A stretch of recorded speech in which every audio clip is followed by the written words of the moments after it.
Bismillahirrahmanirrahim. Assalamualaikum warahmatullahi wabarakatuh. Alhamdulillah. Wassalatu wassalamu ala rasulillah wa ala alihi wa sahbihi wa man wala wa ba'du. Faya ibadallah, usi nafsi wa iyyakum bitaqwallahi faqad fazal muttaqun. Fala tamutunna illa wa antum muslimun. Faqala ta'ala, ya ayyuhalladzina amanu taqullaha haqqa tuqatih wa la tamutunna illa wa antum muslimun. Saudara-saudariku hadirin sekalian, terkhusus barangkali seluruh dari stakeholder PT Pertamina EP, khususnya Pak Nanang Abdul Manaf, sahabat kami. Beliau sempat bersama di Libya dulu, 3 tahun terakhir tidak berjumpa. Alhamdulillah, semoga beliau dan jajaran semuanya disehatkan oleh Allah Subhanahu wa taala. Ya, Pak Alfian, Pak Khalid, ya dan seluruhnya dan hadirin sekalian tanpa kecuali, saya bermohon pada Allah Subhanahu wa taala semoga kita senantiasa dirahmati, diberkahi dan dimudahkan oleh Allah Subhanahu wa taala. Alhamdulillah, kita baru saja menunaikan salat zuhur berjamaah. Semoga salat kita diterima oleh Allah Subhanahu wa taala. Ada 2 hal yang paling penting tentang solat ini yang ditekankan dalam Al-Quran. Pertama, kenapa solat begitu penting ditunaikan? Karena ia akan menjadi pembeda antara Khalik dengan makhluk. Jadi kalau kita ingin bedakan Tuhan dengan hamba, maka di antara titik penting perbedaannya, kata Allah langsung itu terletak pada aspek ibadah, khususnya solat.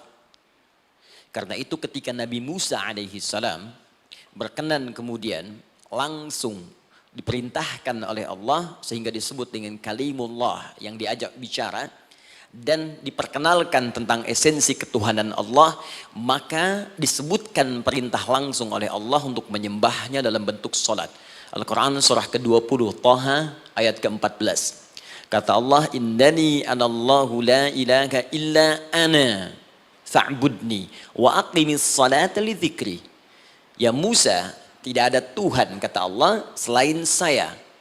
Ya maka jika engkau telah tahu saya Tuhan, bedanya Tuhan dengan makhluk, fa'budni, maka kewajiban engkau sebagai makhluk menyembah saya. Bagaimana caranya ya Allah, kata Musa? Kata Allah, wa aqimis salata, rahmatullah, wa aqimis salata li dzikri. Maka cara menyembahku itu adalah dengan salat.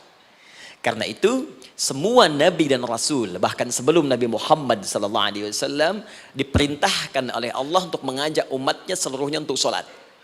Ya, Nabi Isa alaihissalam sholat.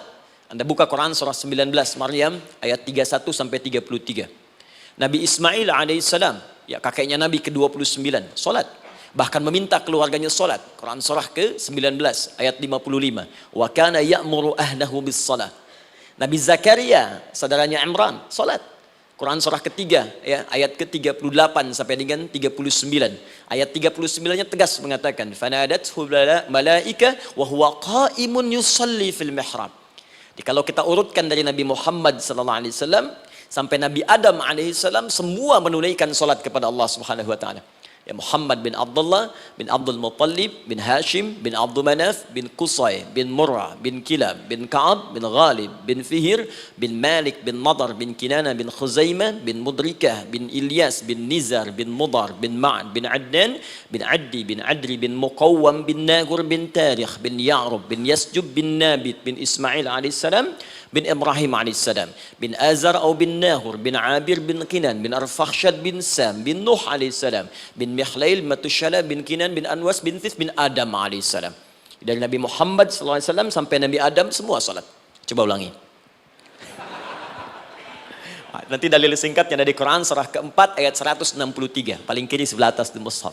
Inna auhayna ilaika kama auhayna ila Nuhin wan nabiyina min ba'di. Muhammad, apa yang kami telah wahyukan kepadamu sudah pernah pula kami sampaikan kepada Nuh alaihissalam dan nabi-nabi setelahnya. Kenapa tidak disebutkan Adam sebelumnya? Karena Adam itu nabi bukan rasul. Nabi diberikan risalah untuk pribadi dan kalangan dekatnya, rasul diberikan risalah tugas untuk mengajak umat. Kenapa Nabi Adam bukan rasul? Karena zaman Nabi Adam belum ada umat. Siapa yang mau diajak? Ya? Ini bagian pertama.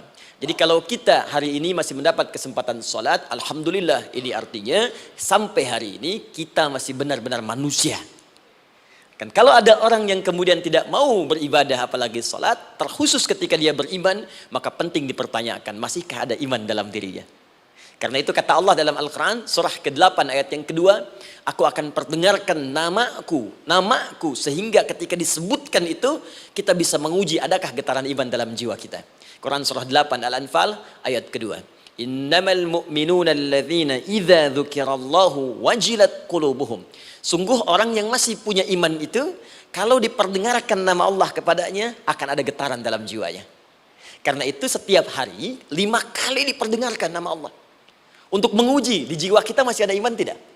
Bahkan dari bangun tidur, bayangkan waktunya dibagi sempurna persis. Dari mulai subuh baru bangun, menjelang ke siang, mau berakhir siang ke sore, sore pindah ke maghrib, hilang kemudian muncul gelap malam. 5 kali persis dibagi waktu. Diperdengarkan untuk menguji, kira-kira setelah subuh siang masih ada nggak iman? Sore masih ada nggak? Ya Allahu Akbar, Allahu Akbar.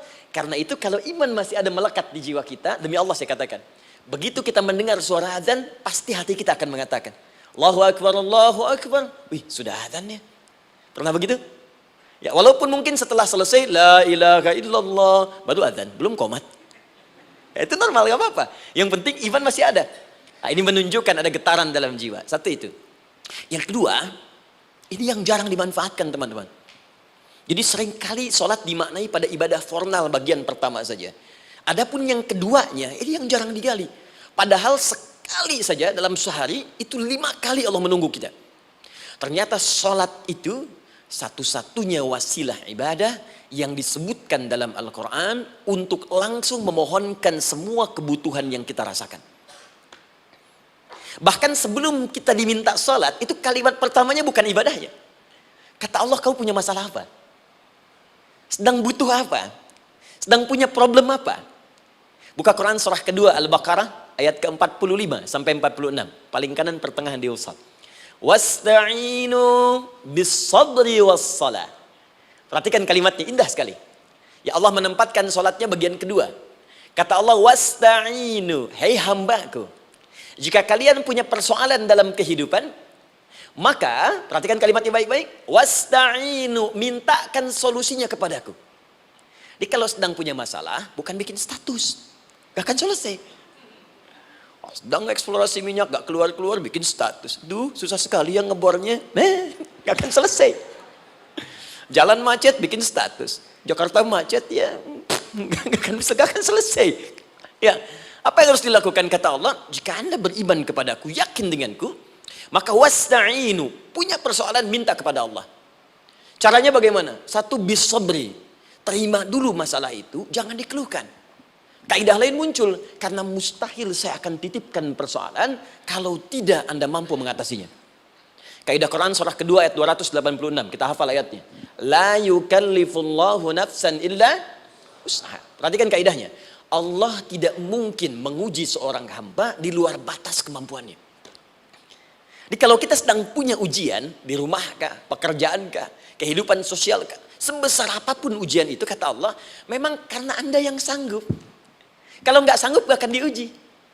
Di ujian itu berbanding lurus dengan kemampuan. Mustahil seorang hamba diuji di luar batas kemampuannya. Jadi kalau Anda sekarang pun sedang punya masalah sebesar apapun, kata Allah, memang cuma kamu yang sanggup, yang lain tidak. Maka jangan mengeluh. Jangan Anda katakan, ya Allah, why me? Kenapa saya? Kata Allah, why not? Memang kamu yang mampu.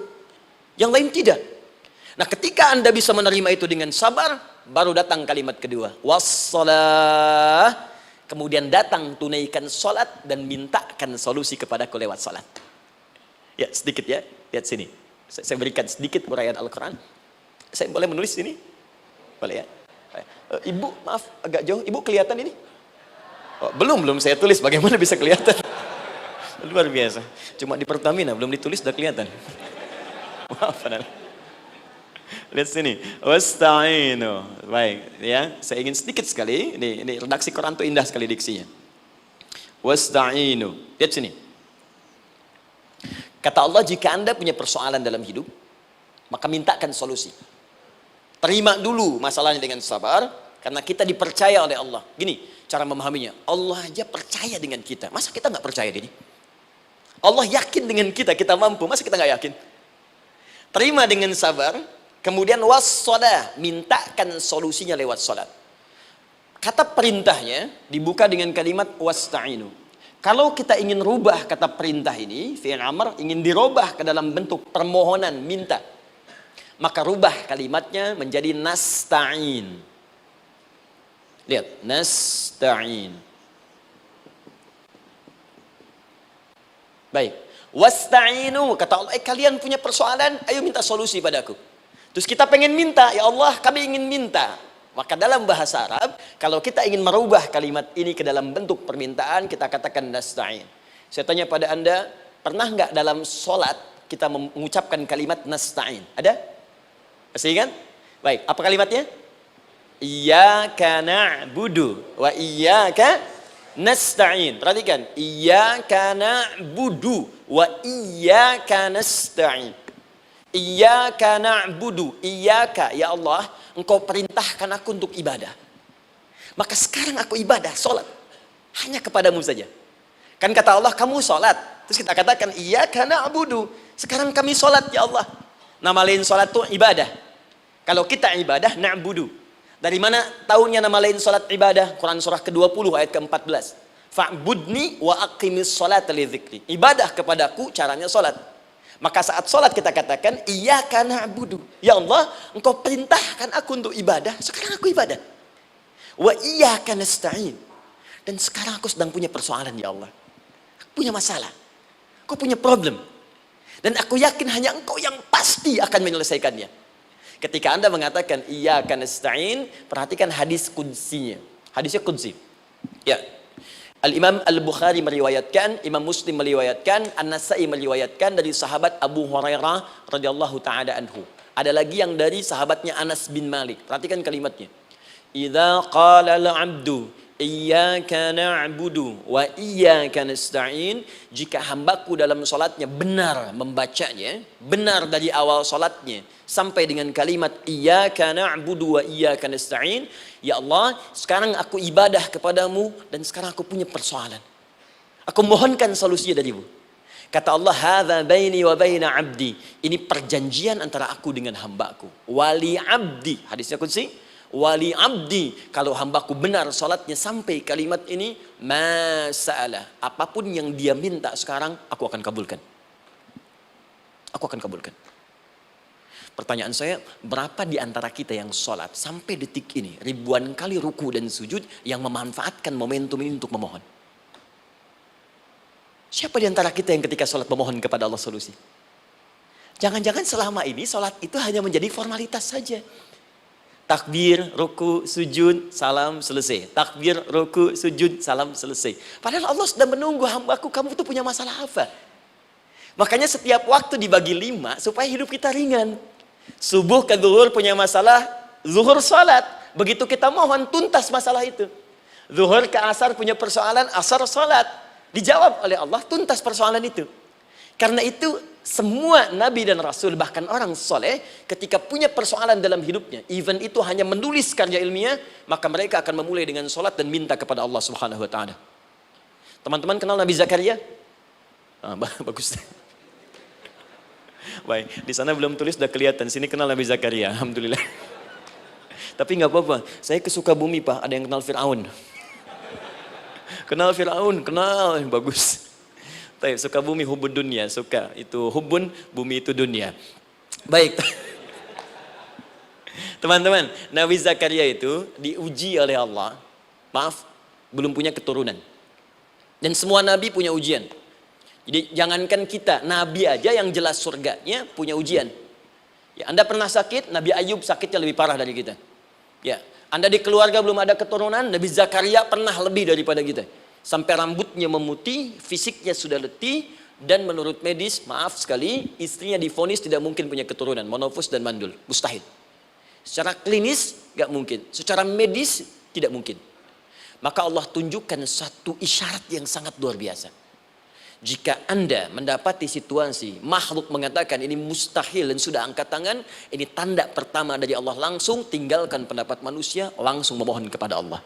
Maka turunlah beritanya di Quran surah ketiga Ali Imran ayat 38 sampai 39. Paling kanan sebelah atas di mushaf. Sekarang perhatikan kalimatnya, saya mau sambungkan dengan Al-Fatihah tadi. Hunalika da'a Zakaria rabbah. Di mihrabnya Nabi Zakaria salat bermohon kepada Allah. Qala rabbi habli min ladunka dzurriyyatan thayyibah. Kemudian ia berdoa, Rabbi habli, ya Allah yang maha memberi tanpa batas. Ini adab pertama, kalau teman-teman mau berdoa, sebut nama Allah sesuai dengan hajat kebutuhan kita. Itu yang disebut dengan al-asma'ul husna. Di asma'ul husna itu bukan nama-nama indah yang sekedar dihafal, bukan. Tapi nama yang diberikan oleh Allah sesuai dengan kebutuhan hidup kita. Dalilnya Quran surah ke-17 ayat 110. Ya, paling kanan sebelah atas di mushaf, ke pertengahan.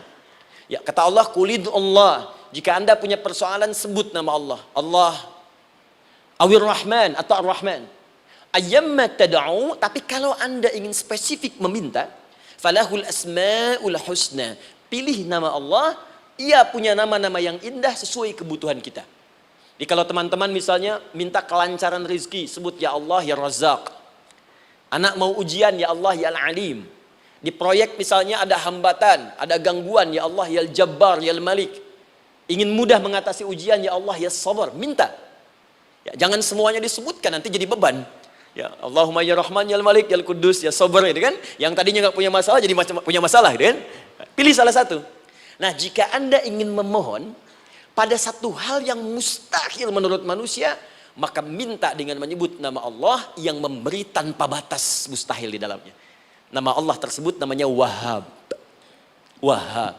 Ya Allah, ya Wahhab. Al-Wahhab. Kalau kita rubah dalam bentuk permintaan, maka singkat kalimatnya dengan hab. Hab. Untuk sendiri habli, untuk banyakkan hablana. Rabbana hablana min azwajina wa dzurriyyatina qurrata a'yun. Nabi Zakaria minta karena sendiri yang mengalami situasi itu, maka beliau katakan, Rabbi habli. Ya Allah, habli min ladunka. Ya Allah yang tak punya batas dalam pemberian. Mereka mengatakan aku tak akan punya keturunan. Mereka mengatakan mustahil aku punya anak.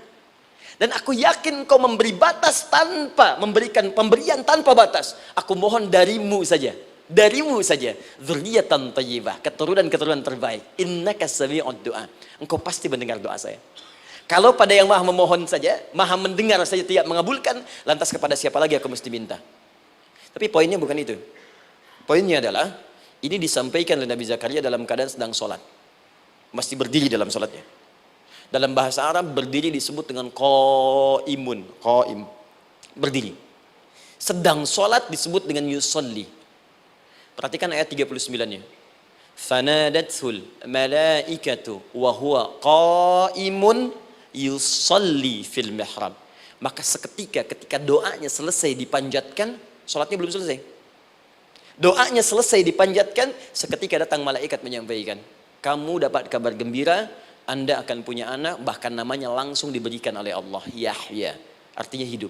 Yang mustahil menurut manusia, lahir dari rahim seorang perempuan yang divonis monopos dan mandul, kata Allah, bagiku yang gak ada yang mustahil. Jadi dan hidup dia. Kapan itu terjadi? Masih sholat dan belum selesai dalam sholatnya, dalam keadaan berdiri. Sekarang saya tanya Anda, kita membaca iyyaka na'budu wa iyyaka nasta'in dalam keadaan ruku atau sujud? Sujud, berdiri. Berdiri teman-teman. Betul kan? Dalam keadaan berdiri saat baca Al-Fatihah.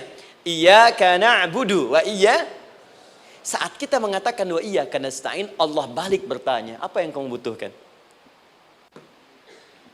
Nabi Zakaria itu sholat dulu baru minta. Kita umat Nabi Muhammad karena keutamaan nabinya, sebelum sholat udah ditunggu. Butuh apa? Mau minta apa? Karena itu saya ingin katakan, ayo manfaatkan momentum sholat ini. Jangan sekedar kita kemudian tunaikan formalitas, tapi kita tidak mendapatkan keuntungannya. Ayo, semuanya. Dari mulai takbir sudah ada doa. Ruku ada doa. Bahkan sujud kita bisa perbanyak dalam bahasa hati kita untuk memohon kepada Allah Subhanahu Wa Taala. Jelas sampai di sini? Baik. Mudah-mudahan insya Allah doa kita dikabulkan oleh Allah Subhanahu Wa Taala. Ini baru mukaddimah, kita belum mulai. Ini pengantar. Tema kita hari ini tentang Al-Quran. Dan mudah-mudahan kita diberikan insya Allah kelancaran untuk bahasan kita. Dan topik ini insya Allah akan memberikan banyak manfaat dari apa yang kita kerjakan dalam keseharian kita. Saya mohon izin untuk melambatkan bacaan, karena tadi hanya mengantarkan saja. Teman-teman, kenapa mesti Al-Quran? Apa esensi Al-Quran? Dan kenapa Al-Quran diwahyukan pada Nabi Muhammad SAW? Apakah khusus untuk sekedar dibaca? Atau ada satu nilai yang sangat penting yang justru itu mengandung nilai mukjizat yang paling dalam dari Al-Quran? Yuk kita mulai dengan Al-Quran surah kedua Al-Baqarah ayat ke-38, paling kanan sebelah atas. Disambungkan dengan Quran surah kedua ayat 185, paling kiri pertengahan di mushaf. Quran surah kedua ayat 38 dengan Quran surah kedua ayat 185. Saya mulai dari kisah Nabi Adam, saya pelan-pelan. Nabi Adam saat diciptakan oleh Allah, kemudian diberikan informasi bahwa beliau akan bertugas di bumi, beraktivitas di bumi. Disampaikan di Quran surah kedua ayat 30, paling kiri sebelah atas. Wa idh qala rabbuka lil malaikati inni ja'ilun fil ardi khalifah. Kata Allah, dan pelajari, ingat ketika kami menyampaikan pada para malaikat, kami akan menugaskan satu makhluk, manusia namanya Adam, di bumi tugasnya, untuk menjalani hidup di bumi. Nah, secara singkat, setelah Nabi Adam turun ke bumi di awal masa bersama Sayyidah Hawa, ya alaihi wassalam, maka ternyata bersamaan dengan turunnya Adam dan Hawa ke bumi itu, mereka berdua dibekali petunjuk. Yang dengan petunjuk itu, ini yang dahsyat. Allah jamin semua aktivitas hidupnya, dari mulai yang sederhana sampai yang kompleks, pasti jika diikuti petunjuk ini, dia akan senang menjalaninya dan akan tenang mendapatkan hasilnya. Ya, perhatikan kalimatnya. Quran surah kedua ayat 38. Fokus. Qul nahbitu minha jami'a. Kata Allah, sekarang tiba saatnya. Adam, Hawa, turun kalian ke bumi. Kalau setan kita tinggalkan aja ya. Ini kita bahas Adam dulu. Turun kalian semua ke bumi. Fa imma ya'tiyannakum minni huda. Maka nanti sejak kalian tiba di bumi itu, aku akan turunkan satu petunjuk disebut dengan hudan namanya. Hudan. Fokus.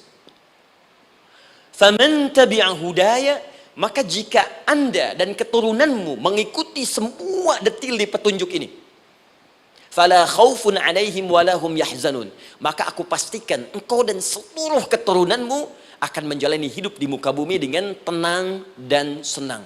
Fala khauf, khauf itu gelisah, takut. Lawan dari takut apa? Tenang. Lawan dari gelisah, tenang. Kata Allah, jika Anda mengikuti tuntunan hidup yang ini, maka saya jamin semua hidupmu tenang. Walahum yahzanun, dan saya pastikan selama hidup di muka bumi itu kalian tidak akan pernah bersedih. Senang, lawan sedih itu senang. Jadi ternyata kita itu diminta tugas di bumi itu bukan untuk dipersulit. Jadi kalau ada yang hidup sampai saat ini sedih deh, di rumah tangga sedih, di kantor nggak tenang, pasti di antara poinnya bukan nggak mampu senang, tapi boleh jadi yang hidup ini tidak membaca petunjuk kehidupannya.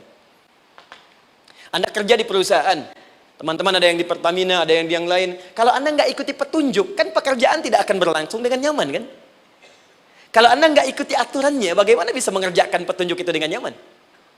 Maka apalagi hidup yang kompleks, kata Allah, sejak Adam saya turunkan, sudah ada petunjuk kehidupan, saya namakan dengan hudan. Anda ikuti petunjuk ini, maka langsung jaminan dari Allah, semua yang Anda jalani dalam hidup, pasti saya jamin senang dan tenang. Petunjuk ini disebut apa? Hudan. Nah, agak cepat. Di setiap masa Nabi Adam selesai hidupnya, generasi kemudian berkembang, datang lagi Nabi Nuh sampai ke Nabi Muhammad SAW. Perhatikan baik-baik. Setiap berganti generasi akan turun hudan sesuai dengan kebutuhan masyarakatnya pada saat itu. Baik, Nabi Musa menerima kitab apa namanya? Nabi Musa Taurat. Taurat disebut hudan dalam Al-Quran. Muncul Nabi Musa, kitabnya disebut Taurat. Perhatikan baik-baik. Tahukah teman-teman ketika Taurat disebutkan dalam Al-Quran? Buka Quran surah ke-17. Ya, ayat yang kedua. Wa ataina Musal kitaba. Kami berikan kepada Musa kitab. Lihat, wa ja'alnahu hudan li bani Israil. Dan kitab yang kami berikan itu, yang disebut Taurat, Ali Imran ayat yang ketiga, wa anzalat Taurata wal Injil. Kami berikan Taurat kepada Musa. Nah, saat Allah turunkan Taurat itu, hudan li bani Israil. Isi Taurat ini adalah petunjuk kehidupan khusus untuk Bani Israel saja. Umatnya Musa. Jadi kalau umat Nabi Musa mengikuti petunjuk hudan, Taurat ini, kata Allah, saya jamin semua hidupnya tenang dengan senang. Nabi Isa turun Injil. Injil disebut hudan dalam Al-Quran. Dan yang terakhir, saya cepat karena waktu kita terbatas. Ketika Allah menurunkan Nabi Muhammad SAW dan dipilih sebagai Rasul, maka saat yang bersamaan beliau pun diberikan petunjuk untuk umatnya. Dan dahsyatnya, petunjuk itu pun disebut dengan hudan. Buka Quran surah kedua, ayat 185. Syahrul Ramadhan alladhi unzila fihi al-Quran. Di bulan Ramadan itu, kata Allah, saya turunkan Al-Quran. Kenapa saya turunkan Al-Quran? Hudal linnas. Saya jadikan Quran ini sebagai petunjuk, pedoman hidup linnas, bukan terbatas untuk satu komunitas, tapi untuk seluruh manusia sampai kehidupan berakhir. An-Nas disebutkan 241 kali dalam Al-Quran, menunjuk pada semua manusia tanpa kecuali. Ini bedanya Al-Quran dengan kitab sebelumnya. Taurat hanya untuk kalangan tertentu saja. Jadi selesai nabinya, selesai kitabnya. Injil hanya kalangan tertentu saja. Nabinya selesai, selesai kemudian misinya. Tapi Al-Quran tidak. Ini kalimat pertama langsung dari Allah. Walaupun nabinya wafat, tapi karena Al-Qurannya didesain oleh Allah untuk seluruh manusia sampai kehidupan berakhir, maka pasti Al-Quran itu di setiap masa akan mampu dijadikan pedoman dalam kehidupan. Nah, jadi prinsip pertama, ketika Allah menurunkan Al-Quran, sebenarnya tujuan utamanya bukan sekedar dibaca. Bukan. Tapi di dalamnya itu ada petunjuk hidup, Pak, Bu. Dan yang buat, yang menciptakan kita. Bukankah Anda kalau ingin memperbaiki sesuatu akan datang kepada penemunya, penciptanya? Anda punya handphone, ada masalah, kan datangnya ke counter handphone. Anda punya mobil, ada persoalan, bukankah datangnya ke dealer? Sekarang kita ingin tahu persoalan hidup kita. Ingin tahu gambaran hidup kita. Ingin tahu misi dan visi hidup kita. Kemana kita kemudian bertanya? Pada pencipta kita. Nah, kata Allah, ketika saya utus manusia pertama kali ke bumi, saya sudah turunkan bagaimana cara menjalani kehidupannya. Dan ternyata berita baiknya untuk kita diberikan oleh Allah satu petunjuk utuh, langsung disebutkan, isinya disebut dengan Al-Quran. Jadi dari Al-Fatihah sampai dengan An-Nas, dia bukan bacaan biasa. Semua di dalamnya ada petunjuk kehidupan kita dari mulai bahkan dalam kandungan sampai kita wafat kepada Allah Subhanahu wa taala. Kalau diikuti petunjuk ini, langsung turun jaminan dari Allah. Hidup kita pasti akan tenang dan nyaman. Saya bacakan cepat ya. Tapi nggak usah ditulis, nanti kalau teman-teman agak terlambat mengikutinya, Anda buka kembali rekamannya, Anda boleh runtutkan kembali. Saya baca cepat saja, dan ini insya Allah Anda hanya akan temukan dalam Al-Quran. Nanti saya berikan rahasia di akhir sebelum kita akhiri. Yuk, satu, Anda silahkan bandingkan dengan buku manapun, referensi manapun, Anda hanya akan temukan dalam Al-Quran. Dari sejak sebelum lahir, bagi perempuan yang tengah mengandung, langsung Allah berikan tuntunan bagaimana agar kandungan itu berjalan dengan sehat, nyaman, dan mudah ke persalinan. Quran surah ke-7 ayat 189. Perkembangannya bisa diamati dan dicek kemudian, ya, baik ke dokter atau yang lain. Nanti perkembangannya disebutkan di Quran surah ke-22 ayat ke-5. Dirinci lagi di Quran surah ke-23 ayat 11 dari 9 sampai dengan 13. Kemudian mulai terlahir, dari lahiran diberi petunjuk oleh Allah. Nih, berikan ASI, maksimal 2 tahun. Kalau ingin berhenti sebelum 2 tahun, boleh, begini caranya. Quran surah kedua ayat 233. Dari sampai usia 2 tahun, menjelang balik, kata Allah berikan 4 pendidikan dini. Ini turunannya, disebutkan 1, 2, 3, 4. Jika Anda ajarkan ini, maka anak ini akan tumbuh. 1, dekat dengan Allah. 2, dijamin taat pada orang tuanya. 3, dia akan baik dengan lingkungannya. Dan 4, dia akan bertahan dalam kebaikan sampai dia dewasa. Quran surah ke-31 ayat 13 sampai dengan 19. Usia 7 tahun, ya, mulai dia balik misalnya, dia akan mulai belajar. Bagaimana cara belajar yang baik supaya cepat paham, gampang mengerti. Turun Quran surah ke-9 ayat 122. Amalannya di Quran surah 96 ayat yang pertama. Kemudian rinciannya diturunkan di Quran surah kedua ayat 282 di ujung ayatnya. Lalu bagaimana mencari sekolah yang bagus, majlis yang baik, guru-guru yang baik, diturunkan Quran surah ke-58 ayat ke-11. Dicontohkan tentang Maryam dan Nabi Isa alaihissalam di Quran surah ketiga ayat 35 sampai dengan 37. Naik lagi, dia mulai dewasa, ya, mulai bergaul, bahkan kadang-kadang merantau, punya tempat komunitas berbeda. Bagaimana supaya dia bergaul tidak terpengaruhi lingkungan yang tidak baik. Maaf ya, kadang-kadang ibu yang sudah mengandung, melahirkan, ayah mencari nafkah, tiba-tiba anak pergi bahkan ke kampus, ke sekolah, dapat teman yang gak bagus, pulang-pulang mengecewakan Anda. Bagaimana menemukan tempat-tempat yang baik untuk bisa menjaga perilaku anak ini? Ditemukan nanti di Quran surah ke-49 ayat ke-13-nya.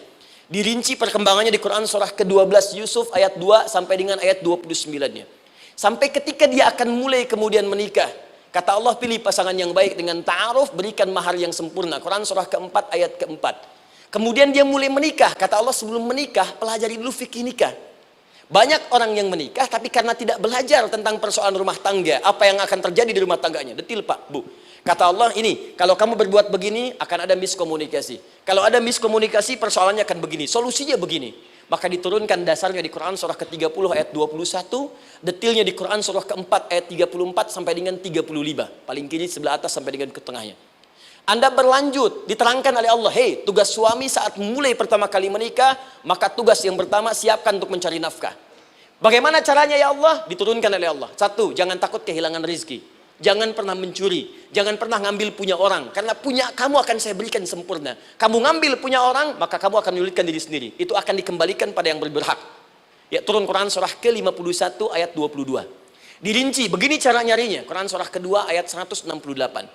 Kalau Anda ingin cepat baru bergerak, rizkinya sudah dapat. Quran surah kedua ayat 172. Ada yang dahsyat, dia belum keluar, rizkinya yang mendatangi dia. Jadi nanti di Al-Quran ada 8 jenis rizki. Di antara yang paling hebat, ada yang belum Anda datang, rizkinya sudah menjemput.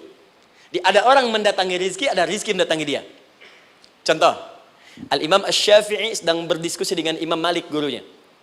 Kata Imam Asy-Syafi'i, Syekh, rizki itu mesti saya cari dulu, baru kita dapat. Kata gurunya, ya Syafi'i, ada rizki yang cukup kita beramal dekat kepada Allah, dia akan datang tanpa kita cari dengan ikhtiar manusia. Kata Syafi'i, mustahil. Kata Quran kan kita kerja dulu baru datang. Kata Imam Malik gurunya, kamu yang belum sampai, kita amalkan ini, rizki datang. Maka berhenti sampai di situ. Imam Syafi'i pamit.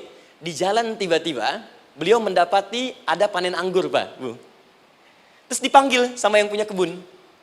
Ya, pemuda, katanya, sini, mau bantu nggak? Kalau kamu bantu, kami berikan anggurnya. Maka beliau bantu, panen, petik. Sampai setelah selesai diberikan anggur yang besar-besar, hanum. Senyum, senang beliau. Ternyata senangnya bukan karena dapat anggur. Senangnya karena merasa pendapatnya benar. Kalau saya nggak bantu panen ini, nggak akan dapat saya anggur. Cuma karena saya bantu, saya diberi ini. Maka rasa senangnya inilah dibawa kemudian kepada gurunya, ingin laporan. Tapi perhatikan adabnya. Dia tidak mengatakan, guru, nih saya benar. Kalau saya nggak ikut panen, nggak dapat saya ini. Perhatikan kalimat Asy-Syafi'i. Guru, tadi saya di jalan, dipanggil oleh pemilik kebun, ikut panen anggur. Begitu saya bantu, saya diberikan anggur ini. Beliau tekankan dengan kalimat yang kencang pada kalimat, begitu saya bantu, saya dapat anggur ini. Imam Malik tersenyum mengatakan, Masya Allah Syafi'i, luar biasa. Ini siang begitu panasnya, tadi saya mau keluar ngajar, terfikir di benak saya, Allah, kalau ada anggur yang besar-besar, enak rasanya. Tiba-tiba kamu datang bawa anggur. Jadi Imam Syafi'i kerja dapat sesuatu, Imam Malik terfikir sesuatu, datang rezeki. Itu ada di Quran surah ke-7, teman-teman, ayat ke-96, paling kanan sebelah atas di mushafnya. Baik, teruskan dulu. Ya, Anda dalam mencari kerja, ingat, kalau Allah yang sampaikan pasti terjadi. Jangan dikira mudah. Kata Allah akan ada persaingan, akan ada kadang-kadang singgungan, akan ada tantangan, maka mulai petakan tantangan apa yang akan Anda lalui saat Anda mulai mencari nafkah itu. Maka turun Quran surah kedua ayat 214, paling kanan sebelah bawah. Am hasibtum an tadkhulul jannata. Hei, apa kamu mudah begitu saja mengira akan sukses dalam pekerjaanmu? Bahkan bisa diartikan surga, ingin masuk surga. Walamma ya'tikum mathalul ladzina khalau min qablikum. Sebelum engkau diuji seperti orang sukses dulu pernah sukses. Lihat mereka. Enggak ada orang sukses yang instan. Cuman balikan telapak tangan dapat, tidak. Kata Allah, lihat orang-orang dulu. Lihat orang-orang hebat dulu, bagaimana mereka bisa kaya, bisa sukses, bisa punya posisi. Masat umul ba'sa, petakan olehmu tantangan apa yang akan dihadapi saat engkau bekerja itu. Satu, kata Allah ba'sun, ada yang ringan. Ya, ba's. Ba'sa jamak dari kata ba'sun. Dua, dara. Dia sudah menengah, jamak dari kata durun. Tiga, zilzal. Ini yang paling tinggi puncaknya. Jadi kalau Anda sudah mendapatkan ini, yakinlah, berarti Anda akan mendapatkan posisi yang tinggi. Karena mustahil orang besar diuji dengan ujian yang kecil. Zilzal, ini bagian ketiga. Ba'sa, ba'sun, mulai. Kira-kira tantangan-tantangan ringan apa saja yang akan Anda hadapi? Ya, kalau saya contohkan misalnya dengan contoh yang lain singkat, Anda mau ke masjid, ingin konsisten, mulai hijrah, ingin dekat dengan Allah, tiba-tiba yang tadinya nggak mau ke masjid, mulai ke masjid, diuji dengan hujan. Yang kecil, rintik-rintik, shower. Begitu hujan, orang Arab mengatakan kalau hujannya bisa lewat tanpa payung pun, orang Arab mengatakan la ba'sa. La ba'sa ini ringan. Orang kita sambungin, labas. Dari bahasa Arab, lewat. Nah, jadi kalau Anda mau berangkat nih, siap bekerja, siap hadapi tantangan. Baru mau lewat hujan kecil, berarti itu tantangan kecil kita lewati. Macet, petakan, cari jalan yang kemudian sempurna, jalan yang kosong, buka Google-nya, buka Waze-nya, buka map-nya, cari. Jadi kalau pada yang kecil aja belum kita lewati, bagaimana mendapatkan yang besar? Anda mau ke masjid, dikasih hujan kecil, mau berangkat gak jadi. Papa, kenapa gak jadi? Hujan mah, kan ada payung, takut riak. Tuh. Setelah itu dara, maaf, tantangan fisik. Kadang-kadang mulai ke fisik, mulai mengganggu. Ya, maaf, dirincikan kemudian oleh Al-Quran. Turun Quran surah ke-21. Ayat 87 sampai 88, kisah Nabi Yunus alaihissalam. Yunus beraktivitas, bekerja, bukan berarti nggak ada tantangan. Kadang-kadang dibawa, kadang-kadang diusir, kadang-kadang Anda dapat misalnya proyek, kadang-kadang sudah mulai, masukkan tender, tiba-tiba gagal, diserobot orang, kadang-kadang orang yang dapat, Anda yang ngajukan, itu biasa. Kata Allah itu biasa, bukan cuma Anda, yang lain pun ada. Bukankah Allah ajarkan kisah Sayyidah Hajar alaihissalam dengan Ismail? Bukankah bolak-balik naik Safa Marwah, kadang di atas, kadang di bawah, kadang lihat peluang sampai Marwah ternyata bukan air. Terkadang Anda yang bekerja, tim yang lain yang mendapatkan karena kerja keras Anda bisa jadi terjadi. Bukankah yang kerja keras Hajar yang dapat Ismail? Mungkin Anda yang konsep, yang dapat minyaknya orang lain. Mungkin Anda yang kerjakan, yang suksesnya teman Anda, gak ada masalah. Dan itu kemudian akan bermanfaat bagi Anda. Tidak mungkin setiap keringat yang keluar dari diri kita mustahil kecuali akan melahirkan manfaat yang kembali pada diri kita. Tantangan. Tapi yang paling dahsyat ini yang nggak ditemukan di sebagian referensi yang kita baca. Ketika Allah menjelaskan semua tahapan-tahapan tantangan ini sampai ke puncaknya zilzal. Zilzal itu kalau bahasa sekarang gempa. Ada ujian yang menggoncang hati kita. Ketika Anda kerjakan, ya Allah, tantangannya dahsyat. Kenapa mesti saya, ya Allah? Kau nggak selesai-selesai, ya Allah. Itu wajar, teman-teman. Itu biasa. Kata Allah, orang dulu saja mengatakan, mata nasrullah, kapan ini selesai? Berbahagialah kalau teman-teman sudah mendapatkan tantangan puncak yang paling tinggi ini. Ini artinya Allah sedang mempersiapkan Anda menjadi orang besar di kemudian hari. Dan cara mengatasinya diturunkan Quran surah ketiga ayat 142, paling kiri sebelah atas. Perhatikan dahsyatnya. Yang pertama diterangkan tantangannya, yang kedua dijelaskan cara mengatasinya. Saya mau berhenti sampai di titik ini, nanti saya terangkan cara berinteraksi dengan Al-Quran. Ya, perhatikan baik-baik. Kata Allah, jika kelak engkau sudah bisa memetakan tantangan ini, maka siapkan solusi untuk mengatasinya. Ayatnya dibuka dengan kalimat yang sama persis. Saya pernah sampaikan teori ini di dua perusahaan besar di Indonesia. Yang pertama ada salah satu perusahaan, karena ini direkam saya nggak sebutkan perusahaannya, perusahaan otomotif besar, sedang turun gratis, kemudian juga ada inflasi yang tinggi. Terus saya terangkan teori Quran. Dia praktekkan berhasil, Pak. Padahal saat itu saya presentasi di depan non-muslim. Non-muslim. Sales-sales se-Indonesia dikumpulkan, saya bedah tentang ini. Dan mereka berhasil. Sampai sekarang naik lagi. Yang kedua sama, ini direkturnya juga non-muslim. Tapi nggak apa-apa kita diskusi. Dan mau mendengar teori ini. Dan praktekkan, naik.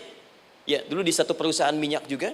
Sedang turun, karyawan semua dikumpulkan. Lalu kita bahas tentang ini, kita terangkan. Yang ini yang paling menarik dari Al-Quran. Kalimatnya sama persis. Quran surah ketiga ayat 142. Am hasibtum an tadkhulul jannata.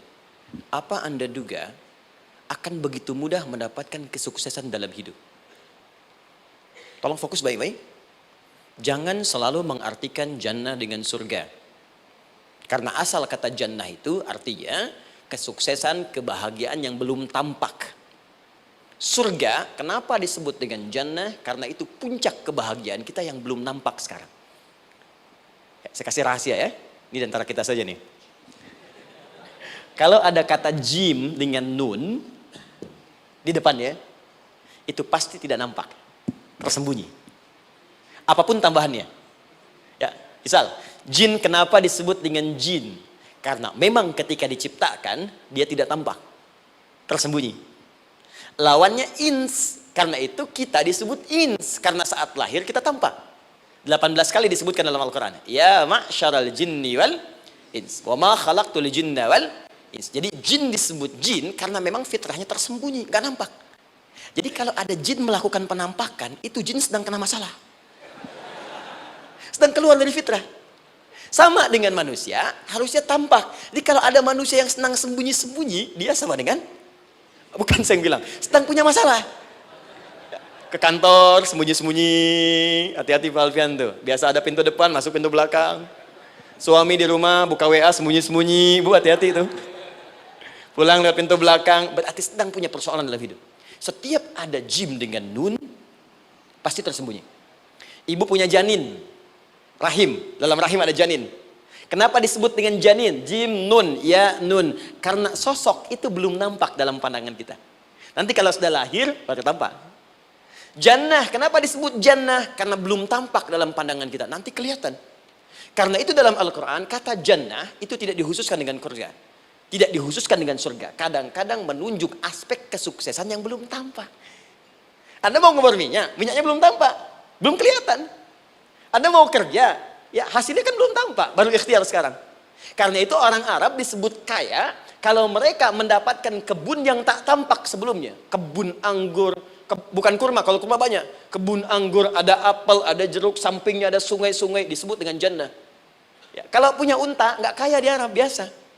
Karena yang kelihatan padang pasir, unta, hitam, merah, biasa. Tapi kalau sudah punya kebun, kebun anggur, yang sulit di padang pasir ada kebun, itu baru disebut kaya. Karena itu orang Arab kadang mengartikan jannah dengan aspek kesuksesan yang belum tampak. Diartikan dengan kebun anggur, kebun apel, dan macam-macamnya. Perhatikan, am hasibtum an tadkhulul jannah. Apa Anda duga ingin sukses itu begitu mudah? Sukses jadi tidak. Walamma ya'lamillahu alladhina jahadu minkum wa ya'lamas sabirin. Perhatikan baik-baik. Sebelum Allah memastikan pada diri Anda terdapat dua hal yang paling utama untuk mengatasi tantangan tadi. Satu, jahadu. Kesungguhan. Serius. Jadi kalau mau sukses, mesti serius. Kerja serius. Cintai pekerjaan Anda. Ya, belajar anak-anak serius. Pastikan belajar dengan serius. Jangan cuma anak-anak duduk paling belakang, nggak pernah nanya, kadang ngantuk, pulang. Ujian, besoknya mau ujian, baru belajar. Ya, sistem SKS, sistem kebun. Ya, kadang-kadang sejam, Bu, Pak. Saya pernah ada orang di luar ngadu waktu di Libya, Ustadz, gimana ini orang Indonesia? Kenapa? Saya belajar 3 bulan. Besok mau ujian. Teman antum orang Indonesia pinjam catatan saya baru semalam. Dia dapat 8, saya 7,5. Saya bilang, Anda belum tahu sistem SKS itu. Baik, ya. Tapi itu bukan solusi. Begitu ujian selesai, ilmu lupa. Itu poinnya. Jadi kalau hanya sekedar ilmu dipakai untuk ujian, pada prakteknya nggak akan terpakai. Ini banyak anak sekolah sekarang hanya belajar untuk ujian saja. Padahal kalau dipraktekkan, kadang kaitan dengan agama tinggi, Bu, Pak. Fisika itu dengan agama itu tinggi. Gaya F1 sama dengan F2, gaya gerak sama dengan gaya dorong. Gaya sedikit, maka keluarnya sedikit. Pukul kencang, bunyinya kencang. Imannya kalau kuat, amalan jadi banyak. Iman sedikit, amal pun sedikit. F berbanding lurus dengan P, hukum Pascal. Gaya berbanding lurus dengan tekanan. Masuk bab akhlak. Makin banyak gaya, makin banyak tertekan. Nah itulah. Gaji 5 juta, gaya 10 juta. Kan? Ini serius. Serius. Di divisi apapun Anda, saya 3 sepekan lalu lah takziah ke tempatnya yang Habibie, terus diminta tausiah di sana. Dan saya perhatikan beliau termasuk yang paling serius ketika diberikan tugas apapun. Gak pernah diberikan amanah kecuali mencintai pekerjaan itu. Yang Habibie demikian. Ciri orang sukses itu serius.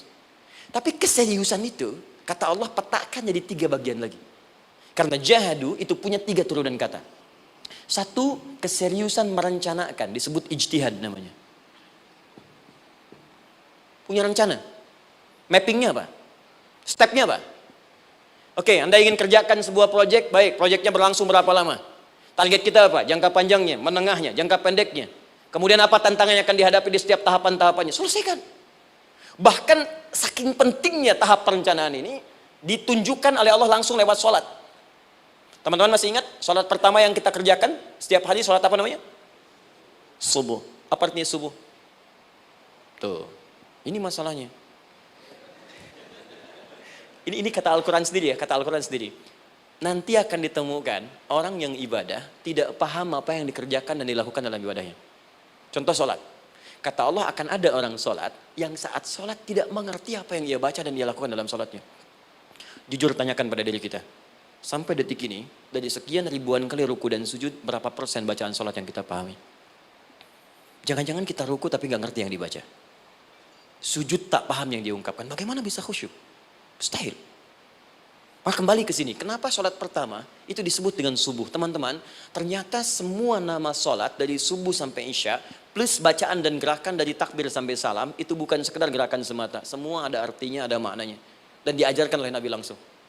Subuh disebut dengan subuh. Ada 2 kata. 1, fajar. Quran surah ke-17 ayat 78. Inna Qur'an al-fajri kana mashhuda. Kedua, subuh di surat At-Takwir. Was-subhi idza tanaffas. Kenapa disebut fajar? Fajar itu pancaran positif, pancaran kebaikan. Jadi kalau yang baik disebut fajar. Kalau yang jelek disebut fujur. Fujur ada di Quran surah 91 ayat 7 sampai 8. Wa nafsi wa ma sawaha fa'alhamaha fujuraha wa taqwaha. Fujur itu rambatan, gelombang buruk yang muncul dari nafsu. Ya, ditembuskan ke elemen tubuh kita. Misal gini. Tiba-tiba pengen marah. Ya, di tubuh kita mengatakan melotot, maka ini ada pancaran di hati kita nyambung kemudian ke mata. Ini rambatan dari sini ke mata disebut fujur namanya. Mau ke tangan pukul, masuk ke tangan. Itu rambatannya disebut fujur namanya. Ya. Yang baiknya disebut fajar. Ya, misal saya ingin sholat, tiba-tiba hati mengatakan sudah azan, merambat ke kaki, cepat melangkah. Cepat wudhu. Nah, itu rambatannya disebut fajar namanya. Atau infajar. Ini pasti ada, ya. Fujur nama lainnya nafsu. Disebutkan 115 kali dalam Al-Quran.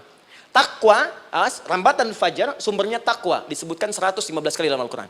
Di jiwa kita ada takwa, ada nafsu. Takwa yang dorong malaikat, disebutkan 88 kali dalam Al-Quran. Nafsu yang dorong setan, disebutkan sama 88 kali. Di setiap Anda akan mengerjakan satu hal, pasti akan yang mendorong pada yang baik, akan mencegah dari yang baik itu nafsu. Pasti itu. Pak Alfian mau tanda tangan proyek. Tiba-tiba disodorkan, Pak, ini Pak. Kok begini proyeknya? Perbaiki, karena ada yang gak beres. Tapi fee-nya lumayan Pak, 1 miliar. Gak bisa, jiwa takwa mengatakan jangan terima Pak. Bapak mengatakan maaf, ini jari tahiyat, gak akan pernah dipakai maksiat, perbaiki, datang lagi. Ini Pak, kok sama? Fee-nya diperbaiki Pak, 100 miliar. Nafsunya mulai berkata, terima. Takwanya bilang, jangan. Akhirnya beliau katakan, tangan tahiyat gak akan pernah dipakai maksiat. Tapi tunggu, saya istiqoroh dulu.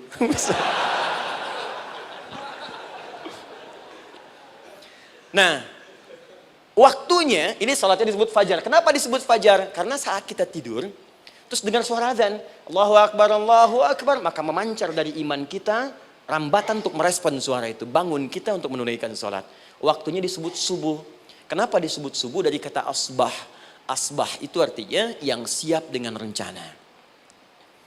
Ya, orang Islam tuh nggak ada yang bangun dari tidurnya kecuali punya rencana jelas yang akan dieksekusi di hari itu. Makanya sebelum kita bekerja mengeksekusi itu, kita datang menghadap Allah supaya Allah berikan kemudahan di setiap aktivitas kita. Coba lihat manajemen Nabi. Bukankah sebelum tidur beliau istighfar dulu? Dirinci pekerjaannya, dicatat yang akan dikerjakan besok, istighfar 70 kali, 100 kali, sehingga dengan istighfar saat tidurnya tenang. Coba kita biasakan. Ada yang baca Quran, ada yang istighfar. Kalau nggak percaya silahkan cek. Begitu Anda lakukan, tidurnya enak. Besoknya rencana itu sudah siap. Makanya ketika bangun, siap jam 7 mau kemana, jam 8 ada di mana, jam 12 kerjakan apa. Sebelum mengerjakan itu, datang kepada Allah, sujud, ya Allah, saya punya rencana ini tolong mudahkan. Begitu caranya. Itu yang disebut dengan subuh. Nah, sekarang kembalikan peta hidup kita mau seperti apa ke depan. Ijtihad. Yang kedua, kalau sudah jelas konsepnya, visinya sudah ada, maka jihad. Yang kedua jihad. Jihad itu eksekusinya, aksinya, actionnya, perjuangan fisiknya. Rencananya apa? Tahajud malam nanti. Bismillah. Jam berapa? 2:30. Baik, yuk kita mulai rencanakan. Eksekusi rencananya. Bagaimana cara kita bangun 2:30? Pasang alarm. Jam berapa alarm dipasang? 3 kali. Pertama 1:30, kedua 2 kurang 1/4, ketiga jam 2 lewat 1/4. Baik. Alarm pertama untuk mematikan alarm kedua. Alarm kedua matikan alarm ketiga. Ketiga siap-siap. Baik. Siap bangun. Jihad. Awas, ini penting ya, jihad itu jangan dipersempit maknanya kepada situasi peperangan saja, tidak. Banyak jihad itu luas sekali medannya. Karena jihad itu perjuangan fisik. Dan maaf sekali, dalam konteks perang pun bukan menyerang orang. Tapi membela diri saat diserang. Di Islam itu bukan agama ekspansi. Cek di sejarah, nggak ada Islam menyerang. Yang ada itu membela diri saat diserang. Atau saat orang lain dizalimi dan kita diminta untuk terlibat, kita membantu. Ini bukan dalam konteks sekarang yang banyak dibincangkan, tembak orang, bom orang, nyerang orang, bukan. Itu waktu kejadian bom Tamrin itu pertama, saya di Lampung posisinya. Itu begitu meledak, duar. Pertanyaan pertama Pak di Majelis Taklim, Ustadz, apakah bom di Jalan Tamrin termasuk jihad fisabilillah? Saya bilang, Pak, sependek pengetahuan saya, jihad fisabilillah itu jihad di jalan Allah, bukan di Jalan Tamrin. Kaidahnya beda. Nah, misal mencari nafkah itu jihad. Cari nafkah jihad. Quran surah keempat ayat 34, paling kiri sebelah atas. Tugas pertama ketika menikah, kata Allah, ar-rijalu qawwamuna 'alan nisa. Setiap lelaki itu diminta oleh Allah untuk mengatur bagian rumah tangganya. Jadi pemimpin di rumah tangganya. Ya bima faddalallahu ba'dahum 'ala ba'din, karena diberikan kemampuan untuk memimpin. Di pemimpin itu ada di suami. Dan ciri khas pemimpin, Bu, biasanya ciri khas pemimpin apa, Bu?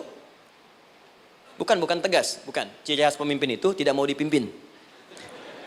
Makanya kalau ada sesuatu, masukkan lewat usulan, jangan beri saran. Kalau saran susah, itu pemimpin. Baik, tapi yang paling luar biasa kata Allah, perhatikan kalimatnya indah sekali. Wa bima anfaqu min amwalihim. Saya berikan tugas untuk mencari nafkah. Ketika seorang lelaki bertugas mencari nafkah, ingat ya, konteks apapun, kalau perempuan nanti bekerja bukan nafkah poinnya. Bisa hobi, ya, bisa aktivitas, tapi nafkah kalau sudah menikah itu ada pada suami. Perempuan tidak. Kalaupun tidak dilarang perempuan bekerja, tidak. Sayyidah Aisyah mengajar, ada yang para sahabiah jadi perawat, ya, ada yang pengajar. Banyak dulu sahabat Nabi yang perempuan mengajar. Ya, kan ada pelajaran-pelajaran khusus perempuan. Ya, ada bagian perawat, ada dokter. Ini kan yang ngandung perempuan, masa yang periksa laki-laki? Ya, ada bagian perempuan tertentu, itu silahkan bekerja boleh. Tapi nafkah laki-laki. Begitu lelaki meniatkan pekerjaannya karena Allah untuk mencari nafkah, itu setiap langkahnya jihad fisabilillah. Wafat, syahid. Maaf ya. Apakah selama Anda bekerja sudah diniatkan ibadah? Jangan-jangan cuma kerja aja. Kalau cuma kerja, apa bedanya Anda dengan yang belum beriman? Anda wafat juga. Kerja di gedung yang sama. Berangkat menemukan kemacetan yang sama. Apa bedanya iman kita dengan yang lain? Satu. Kita pasti wafat. Pasti pulang. Dan kita nggak bisa pilih. Ya, nggak bisa pilih. Antum bisa duluan, saya belakangan mungkin. Atau ditukar, saya belakangan, Anda duluan mungkin. Atau memang saya bisa duluan. Ya, duluan menyolati Anda. Oke, paham ya? Jadi ibu di rumah jihad, Bu. Pada anak, perawat, mengandung itu sudah jihad. Jadi kalau wafat dalam proses saya melahirkan atau sedang mengandung itu syahid. Itu jelas nggak ada perbedaan pendapat. Anak-anak yang sekolah niatkan ibadah, Bu, Pak. Mohon maaf ya, mesti ada bedanya. Iman kita di rumah mesti itu terpancar kepada anak-anak. Ajarkan mereka sekolah yang baik. Pilih sekolah yang mengajarkan sholat, mengajarkan baca Quran. Sekarang banyak kok. Fisikanya bagus, Qurannya bagus, kimianya bagus, sholatnya juga bagus. Cari. Kalau bisa dunianya bagus, akhirat bagus, kenapa hanya pilih dunia saja? Siapkan. Itu jihad. Terakhir, tidak mudah mengeksekusi ini. Pasti ada tantangan yang ketiga. Namanya mujahadah. Mujahadah. Tantangan mengatasi gejolak jiwa. Kadang-kadang malas, capek, ya, belum eksekusi dilakukan, sudah berdebat pada yang tidak penting, sehingga tidak menghasilkan kesimpulan. ragu-ragu, khawatir, maka atasi semua itu. Turun Quran surah kedua ayat 216. Kutiba alaikumul qitalu wa huwa kurhul lakum. Kalau engkau sedang tidak nyaman, maka perangi ketidaknyamanan itu jika engkau ingin mendapatkan kesuksesan yang telah engkau cita-citakan. Asa an takrahu syai'an fa huwa khairul lakum. Boleh jadi apa yang engkau tidak rasakan sekarang, engkau rasakan gak enak, gak nyaman, di balik itu Allah sedang siapkan sesuatu yang lebih baik untukmu. Wa asa an tuhibbu syai'an fa huwa syarrul lakum. Mungkin yang engkau harap-harap sekarang boleh jadi itu belum baik untukmu sekarang. Allahu ya'lamu wa antum la ta'lamun, karena Allah lebih tahu masa depan, engkau pikiranmu pendek sampai di sini saja. Maka teman-teman sekalian, kembalikan lagi, tidak pernah Anda akan temukan dalam Al-Qur'an kecuali bimbingan hidup yang semuanya nyata. Silahkan cek. Itu baru pekerjaan. Belum ibu di rumah, ibu capek merawat anak, kadang mengeluh, kadang nangis. Turun Quran surah ke-17 ayat 23. Kadang-kadang ada beda pendapat dengan suami, Quran surah ke-4 ayat 34 sampai 35. Masalah kondangan saja Pak, bisa beda pendapat. Ya. Ya Pak, kan ada family gathering malam, Mama pakai baju apa ya? Hijau apa yang biru? Masya Allah, kata Anda biru bagus mah. Kata Mama kayaknya hijau deh Pak. Tuh. Nanya tapi udah punya jawaban. Ya, bagus kalau dipakai, begitu keluar kuning. Naik lagi, Anda udah 40 tahun, anak masih ada, turun Quran surah ke-46 ayat 15. Kemudian naik lagi sampai Anda sepuh, sampai kembali ke keadaan tidak normal seperti anak-anak lagi, Quran surah ke-22 ayat ke-5. Sampai ada amalan, kalau Anda jangan kira Anda akan hidup selamanya, Anda pasti wafat. Quran surah ke-3 ayat 185. Bahkan diajarkan kalau wafatnya ingin enak, begini caranya. Pelajari Pak, jangan cuma dunia, kita akan meninggal. Ini ada di Quran, kalau pengen meninggalnya enak, begini caranya. Ya kalau nggak percaya silahkan amalkan, nanti kita akan lihat di akhir. Ya. Betul, akan kelihatan. Quran surah ke-89 ayat 27 sampai 30. Kalau kalian nggak pelajari ini, silahkan kata Allah, saya berikan yang ini yang kedua sambil dipukulin malaikat. Quran surah ke-8 ayat ke-50. Sampai di alam kubur dijelaskan, kalau nanti Anda wafat, Anda pindah ke alam kubur, kalau ingin di kuburnya terang, nyaman, banyak rezekinya, lakukan amalan Quran surah ke-3 ayat 169 sampai 172. Tapi kalau Anda abai, Anda akan seperti Firaun dulu. Setiap pagi sampai petang ditampakkan neraka. Quran surah ke-40 teman-teman sekalian disampaikan oleh Allah langsung ya, dari ayat 45 sampai 46 ya. Sampai terjadi kiamat disampaikan Quran surah ke-75. Sampai dihisab, ada yang masuk surga tanpa hisab, Quran surah kedua ayat 25. Ada yang masuk neraka tanpa hisab. Ada. Kan yang kita tahu surga aja, masuk neraka tanpa hisab ada. Quran surah 18 ayat 99 sampai dengan 100. Sampai disebutkan surga yang paling indah nomor 1 bersama Nabi dan orang-orang soleh. Jadi kalau Anda masuk sini, tetangga Anda semua Nabi. Ya, depannya Nabi Ibrahim, belakangnya Nabi Musa misalnya, samping kirinya Nabi Yusuf, ya, samping kanan Nabi Muhammad SAW. Itu cuma 3 golongan, orang soleh, para syuhada, orang-orang jujur dalam kehidupan dunianya. Jadi kalau Anda jadi pekerja yang jujur, taat kepada Allah, Anda berpotensi masuk surga bersama semua Nabi dan Rasul yang pernah diutus. Ya. Baik, itu ada di Quran surah ke-4 ayat ke-69. Ada yang kedua di taman surga, Quran surah ke-51 ayat 15 sampai dengan 18. Ada yang surga seluas langit dan bumi, Quran surah ketiga ayat 133 sampai 134. Ada yang neraka yang biasa, ya, sebiasa-biasa nerakanya kebakar juga. Quran surah 4 ayat 56. Tingkat paling tinggi neraka jahanam untuk 2 golongan, munafik, ingat, munafik dan kafir. Jadi kalau Anda pun muslim, jauhi perbuatan munafik. Karena munafik akan mengantarkan langsung ke dalam neraka jahanam. Quran surah ke-4 ayat 140. Mana yang tidak ada? Mana yang enggak ada di Quran? Semua ada. Bisnis ada, ya, birokrasi ada, diplomasi ada, mengajar ada, ilmu ada.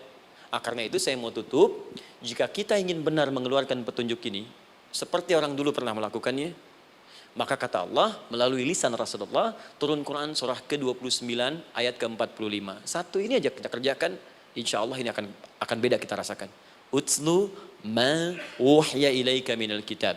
Jika kalian kemudian hidup di muka bumi, maka keluarkanlah bimbingan dari Al-Quran sesuai dengan kebutuhan kita secara tematik. Utslu itu dari kata tilawah. Tilawah itu baca, pahami, amalkan. Karena itu setiap kita baca Al-Quran, di sampingnya pasti ada yang menerjemahkan supaya kita paham. Betul kan? Ketika ada yang baca Al-Quran, di sampingnya ada siapa? Ya, sari tilawah kan? Baik, sari tilawah itu bahasa Indonesia. Ya, sari, sebetulnya tilawah saja. Tapi mungkin saat yang menerjemahkan dulu pertama di Indonesia, namanya Bu Sari. Karena itu disebut sari tilawah. Ya, kalau Adi mungkin ada tilawah gitu kan? Nah, jadi teman-teman, caranya begini. Anda keluarkan sesuai kebutuhan. Enggak semua ayat Quran mesti kita kaji. Kalau mau dari awal, dari akhir, bagus. Kalau baca silahkan. Hatamkan, Nabi juga hatamkan. Tapi kalau Anda ingin ambil sesuai passion kita. Anda pebisnis, kenapa nggak mengeluarkan ayat bisnis di Quran? Teman-teman yang diperminyakan, keluarkan ayat-ayatnya ada. Quran surah At-Tur, surah 52 itu, keluarkan. Ya, wal bahrul masjur, Dan jika Anda akan melakukan eksplorasi di laut, carilah laut yang punya nih kualifikasi begini. Yang di bawahnya ada endapan tanah yang melahirkan api, kata Allah tuh. Itu potensial ada minyaknya. Kalau yang kerja di batu bara, turun Quran surah Fatir, surah 35 ayat 27 sampai 29. Ini jenisnya. Ada yang kelihatan dari jauh, ada yang harus digali, ada yang kelihatan dari jauhnya kelihatan hijau, ada kelihatan menghitam. Disebutkan langsung. Ada. Jadi kenapa nggak Anda turunkan dalam bentuk-bentuk tematik yang itu bagian kita? Ada yang pokok, ada yang spesifik. Yang pokok tentang sholat, karena semua orang sholat. Tentang ayah. Anda jadi ayah berapa tahun? Kenapa nggak dikeluarkan di Quran ayat-ayat tentang ayah? Kenapa nggak dikeluarkan di Quran ayat-ayat tentang ibu? Jangan jauh-jauh dulu bicaranya. Tentang belajar. Nah, nanti eksekusinya kalau mau cepat buka kitabnya Al-Imam Al-Bukhari. Ada kitab hadis, saya akhiri, yang dikarang oleh Al-Imam Al-Bukhari dan sangat populer. Apa nama kitabnya? Kalau hafal saya kasih hadiah. Apa kitab Imam Al-Bukhari yang populer? Ya.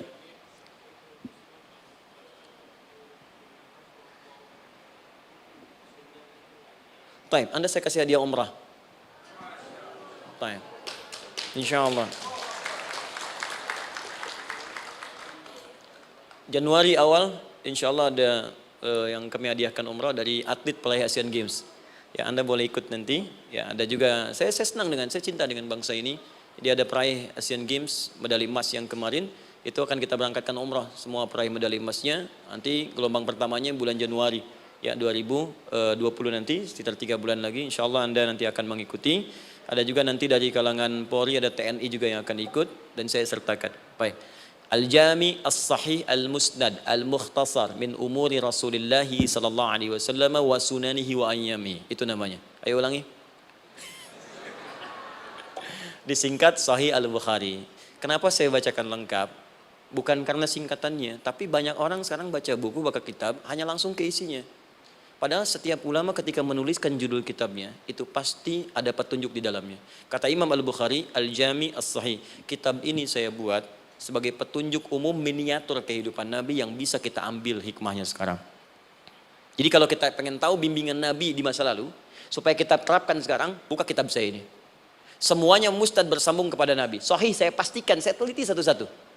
Al-Mukhtasar, saya persingkat gak bertele-tele. Nah ini poinnya. Min umuri Rasulullah SAW wa sunani wa ayyamihi. Ini semua pekerjaan Nabi selama 24 jam. Secara singkat saya tutup dibagi 97 pembahasan. Setiap 97 pembahasan, satu babnya itu berisi bimbingan hadis-hadis Nabi. Di situ ada bab tentang bisnis, kitabut tijarah. Bab tentang ilmu, kitabul ilmi. Bab bahkan tentang sakit, kalau pengen cepat sembuh apa? Kitabul marid. Bab tentang pemerintahan, kitabul imarah. Bab tentang penguatan iman, supaya naik gak turun-turun, kitabul iman. Anda tinggal pilih profesi apa, cari Sahih Al-Bukhari, harganya murah. Maaf, dibandingkan pulsa Anda pun masih murah kitab Al-Bukhari. Ya, beli 4 jilid cuma 350.000 yang bahasa Arab saja. Ya, kalau mau terjemahan, cari terjemahannya. Ya, dapatkan itu, keluarkan babnya sesuai profesi kita. Itu ketika dibuka kitab ini, yang pertama muncul ayat Quran dulu. Ini ayatnya, ini hadisnya. Ini ayatnya, ini hadisnya. Teman-teman gak usah baca semuanya, keluarkan passion Anda apa, di situ belajar. Sebulan saya belajar ini, besok saya pindah lagi. Sebulan topik ini, besok ke topik yang lain lagi. Saya kira insya Allah kalau itu kita terapkan dengan baik, maka Al-Quran akan hidup dalam seluruh aktivitas kita dan mudah-mudahan keberkahan akan diturunkan oleh Allah Subhanahu Wa Taala. Ya, tidak cukup dengan amin, mulai dulu. Ya, mulai dulu, petakan dulu, eksekusi dulu. Saya kira itu yang saya sampaikan. Anda punya hak dan kewajiban, hak Anda sudah dapatkan dan kewajiban kita semua untuk kembali beraktivitas. Saya mengucapkan terima kasih atas undangan dari pihak Pertamina untuk Anda seluruhnya. Saya ingin tanya, kalau jamaah di sini ada berapa kurang lebih? Kurang lebih yang rutin 500 ada 550. Baik, nanti saya hadiahkan mushaf sebanyak 550 ya, dan itu nanti setiap ada kajian atau zuhur salat Anda bisa baca di sini, baca mushafnya. Kemudian yang kedua, saya nanti berikan buku untuk bacaan ya, itu buku yang saya berikan insyaallah tentang manusia. Jangan-jangan selama ini kita jadi manusia, kita tidak tahu mau kemana kita ya. Itu saya keluarkan dari Al-Quran langsung, seperti apa Allah menerangkan tentang kemanusiaan kita. Saya juga hadiahkan sejumlah yang sama 550, nanti satu orang bisa mendapatkan satu-satu. Dan terakhir barangkali mau hafal Quran? Oh mau, baik, Alhamdulillah. Alhamdulillah. Saya berikan mushafnya yang spesial. Nanti kita mulai dengan 10 juz dulu ya. Nanti saya berikan At-Taisir yang 10 juz. itu ada mudah untuk bisa menghafal Quran, mulai dari 10 juz dulu, nanti bisa disempurnakan. Saya berikan 550 Quran khusus untuk dijadikan sebagai hafalan. Nanti cara menghafalnya bisa dibuka saja di YouTube, nanti di situ ada cara kami menjelaskan. Dan bulan depan kita ada karantina akbar, jadi menghafal Quran dalam 30 hari. Alhamdulillah angkatan pertama sudah selesai, ada yang hafal 24 hari, 23 hari, 30 juz, bukan juz 30 ya. Ada yang 30 hari. Ya, ada juga. Sekarang sedang gelombang kedua. Mudah-mudahan di Pertamina ini juga insya Allah dalam proses bekerja ada juga yang menghafal dan hafal Quran insya Allah ya. Saya kira itu, nanti pulang dari sini dikabari. Kalau ada mobil disiapkan, kalau tidak ada kami juga coba antarkan. Nanti kami siapkan dan mudah-mudahan bisa bermanfaat untuk teman-teman. Kalau ada yang bisa saya lakukan untuk bersinergi di sini, untuk membuat teman-teman lebih dekat dengan Allah, sampaikan, dan saya dengan senang hati. Ya, saya datang sendiri, tulis sendiri, nerangin sendiri, ngapus sendiri, gitu kan. Terus juga berikan apa yang Anda butuhkan. Kalau dengan semua itu Anda belum juga dekat dengan Allah, ya saya harus bagaimana lagi, gitu kan. Baik. Kita berdoa, mudah-mudahan doa kita dikabulkan Allah. Ada 3 cara berdoa. Pertama, cukup dengan hamdalah kalau singkat. Kedua, kalau ada perselisihan, kifaratul majlis. Dan yang ketiga, kadang Nabi berdoa, sahabat mengikuti dalam momentum yang khusus. Saya ingin menggabungkan ketiganya. Mudah-mudahan dengan itu keberkahan diberikan luas kepada kita semua. Alhamdulillahi Rabbil Alamin, hamdan syakirin, hamdan na'imin, hamdan yuwafi ni'amahu yukafi mazida. Ya Rabbana lakal hamdu wa lakal syukru kama yanbaghi li jalali wajhikal karim wa li 'azimi sultani. Allahumma salli wa sallim wa barik ala rasulika karim nabiyyikal amin sayyidina Muhammadin wa ala alihi wa sahbihi ajma'in. Allahumma Rabbana la tada' lana fi maqamina hadha wa fi kulli maqamin dhanban illa ghafartah. Ya Allah, kami mohon jika ada satupun di antara kami saat ini yang hadir membawa ya Allah dosa-dosa dalam dirinya, jangan biarkan yang meninggalkan tempat ini kecuali Engkau telah ampuni segala dosa-dosanya. Wala hamman illa farajtah. Ya Allah, jika ada di antara kami yang tengah hadir saat ini ada kegelisahan dalam jiwanya, maka mohon jangan biarkan yang meninggalkan tempat ini kecuali Engkau telah tenangkan keadaan hatinya. Allahumma wala asran illa yassartah. Ya Allah, jika ada di antara kami yang tengah mengalami kesulitan baik di pekerjaannya, kehidupan rumah tangganya, maka dengan keikhlasan amalnya ya Allah angkat dan ringankan segala kesulitannya. Allahumma wala maridan illa syafaitah. Jika ada di antara kami yang tengah Engkau uji dengan penyakit seberat apapun, maka mohon angkat dan sembuhkan segala penyakitnya. Allahumma yassir lana umurana wa la tu'assir alaina. Ya Allah, mudahkan semua urusan kami, jangan berikan kadar ujian yang tidak kami sanggup mengatasinya ya arhamar rahimin. Allahumma alif baina qulubina, ati anfusana taqwaha wa zakki anta khairu man zakkaha anta waliyuha wa maulaha.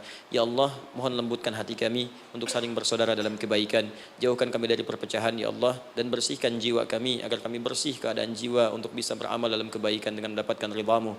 Allahumma rabbana atina fid dunya hasanah wa fil akhirati hasanatan wa qina adzabannar. Ya Allah, kami mohon anugerahkan segala kebaikan di muka bumi ini yang mampu kami raih, dan berikan kami segala kemuliaan di akhirat yang mampu kami dapatkan, dan mohon jauhkan kami dari segala ya Allah murka dan neraka-Mu. Allahumma barik lana ya Allah fi ailatina wa fi amalina ya Allah wa fi kulli ya Allah hayatina. Ya Allah, kami mohon anugerahkan keberkahan dalam kehidupan keluarga kami, di kantor, di pekerjaan kami, dan seluruh tahapan kehidupan yang akan kami lalui. Bi fadlika subhana rabbika rabbil izzati amma yasifun wa salamun alal mursalin. Subhanakallahumma wa bihamdika asyhadu an la ilaha illa anta nastaghfiruka wa natubu ilaik wa akhiru da'wana alhamdulillahi rabbil alamin. Thumma assalamu alaikum warahmatullahi wabarakatuh.